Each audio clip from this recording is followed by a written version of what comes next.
आपसे जानना चाहूँगा ताशा कि इतना वक़्त क्यों लिया आपने?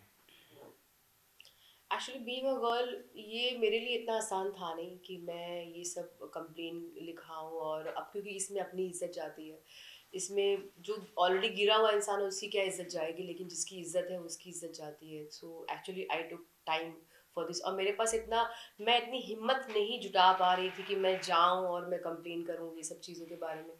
आप समझ रहे हैं, लेकिन जब चीज़ें सब सर से ऊपर जाने लगी तो मेरे को ये चीज़ें करनी पड़ी।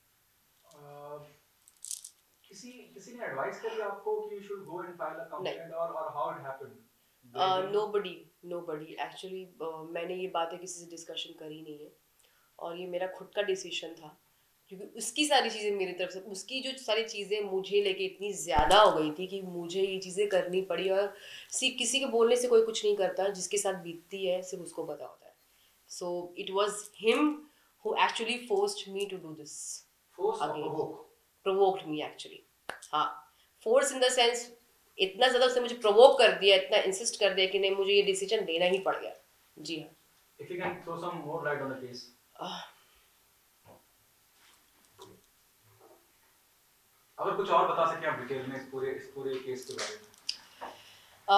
देखिए, मैं ज़्यादा तो मैं बता नहीं पाऊँगी मीडिया के सामने, क्योंकि अगर आपको रियली में बहुत डीपली कुछ चीज़ें जाननी है तो आप एक्चुअली, मुझे मुंबई पुलिस वाले ने बहुत हेल्प की, and I want to thank them कि आपने मेरी चीज़ों को समझा और मुझे इतनी हेल्प करी। I would love to thank each one of you, the entire Mumbai Mumbai police, कि आप ने मुझे सपोर्ट किया और इस चीज़ को आगे बढ़ाया।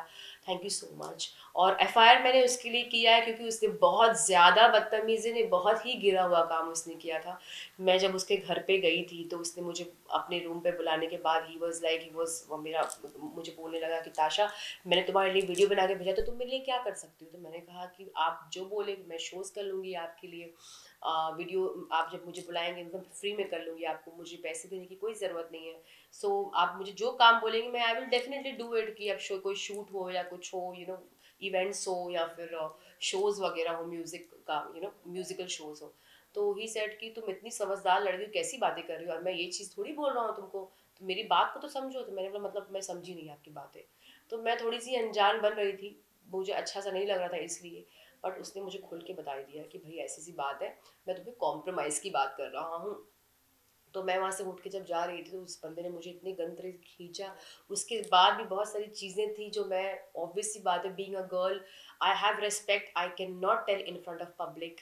तो बहुत सारी बातें हैं जो मैं, इतनी तो है मुझ में शर्म कि उसको करने में शर्म नहीं आई है, बट मुझे बताने में ज़रूर आएगी। तो आप लोग प्लीज़ एफआईआर का एक बार कॉपी चेक ज़रूर कर लेंगे। आईपीसी कौन-कौन सी धाराएँ लगाई हैं? मैं इस बारे में यहाँ बात नहीं कर सकती, I am really so sorry. So नहीं, मुझे उसे, क्योंकि जब एफआईआर हो जाती है तो उसमें हाँ, एफआईआर में आईपीसी की धाराएँ लगती हैं। हाँ, क्या मोलेस्टेशन की लगाई हैं या रेप मॉइस्ट, की हाँ, लगाई हैं? उसकी तो बिल्कुल लगाई है मैंने, उसको उसके अटेम्प्ट टू साथ। रेप मैं ये हाँ, पूछना वो चाह रहा सब हूँ। चीज़ें, हाँ, हाँ, हाँ। आप जैसे समझ सकते हैं, बीइंग अ गर्ल मैं बोल नहीं पा रही हूँ बिकॉज आई एम शाय, इसलिए मैं ये सब चीज़ें इतने खुल के नहीं बात कर रही हूँ।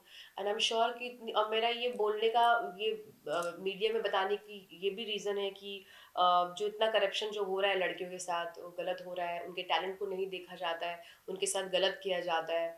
तो ये रुकना चाहिए। पहली बात तो बॉलीवुड में करप्शन हटना चाहिए, ये सेक्स और ये जो कॉम्प्रोमाइज़ नाम का जो शब्द है उसको ही पूरा मिटा देना चाहिए। और लड़कियों को या चाहे लड़कों को, उनके उनको टैलेंट से मिलना चाहिए उनका काम, एक दूसरे को सपोर्ट सिस्टम बनना चाहिए इंसान को।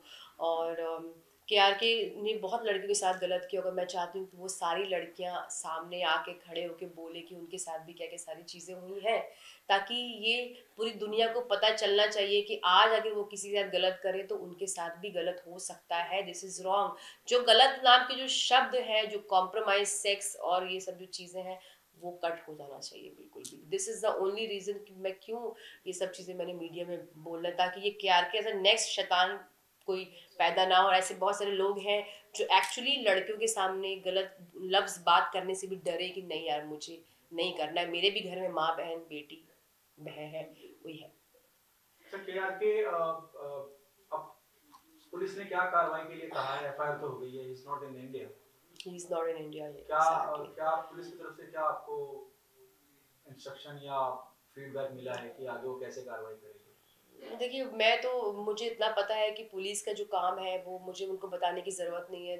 दे नो कि इनको क्या करना है। सो आई एम श्योर कि मैं उनके काम में कोई भी इंटरफेरेंस नहीं करना चाहती हूँ। आई नो कि वो बहुत ही परफेक्ट तरीके से अपना काम जो है वो कर लेंगे। इट्स जस्ट कि केआरके जैसा शैतान जो इंसान है, जो वहाँ पे बैठे-बैठे सबके बारे में बकवास करता रहता है, जिसको वो बराबरी नहीं कर सकता तो उसके बारे में वो घटिया बातें करता है। सो पैसे तो गलत तरीके से भी कमा लेते हैं लोग, तो उसके पास अगर पैसा है तो उसका मतलब ये नहीं कि उसके पास पावर है। एक हद तक उसका पावर भी कोई काम नहीं आने वाला है, क्योंकि वो गलत इंसान है। ठीक है? तो इसलिए आई एम श्योर कि आई ट्रस्ट मुंबई पुलिस, वो जो भी करेंगी बहुत ही बेहतर तरीके से करेंगी, क्योंकि आई एम श्योर कि इतना मुझे भरोसा है उन पे। ठीक, thank you so much. Thank you so much.